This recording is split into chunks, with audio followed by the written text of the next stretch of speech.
Bing. Okay, so here's our phase 3 practice. And if you got the solutions -2 plus or minus 4i, you probably don't have to watch this and you can move on. If you need to see the play-by-play, that's what I'm here for. Let's do this.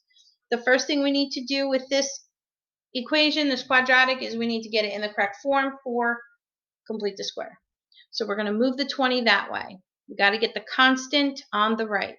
So our equation needs to be x squared plus 4x equals, and when I move that 20 over, it's going to be a -20. Now that I'm in the correct form, I can go ahead and do complete the square, which is take half of my b term.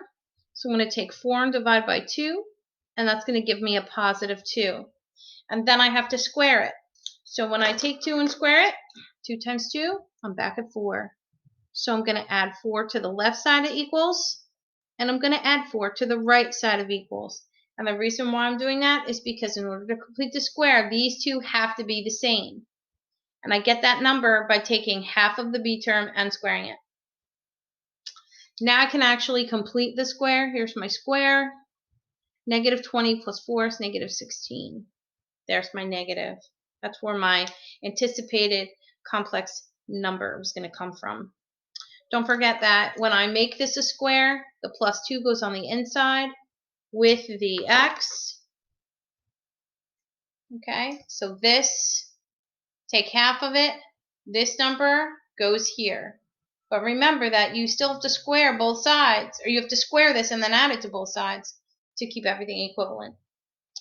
Now that we've got this, we are in square root. Solver method. We're going to get x plus 2 equals plus or minus square root of -16. Now, for this one specifically, there we go. Just looks so blurry to me. This has a negative underneath it, which means that there's an I, and the square root of 16, I'll even break it down for you like this. The square root of 16 is a perfect square, and the square root of 16 is 4. So we write this as 4i. Okay. And so this is still, the 2 is still not a like term with the 4i, so I'm just going to subtract it over.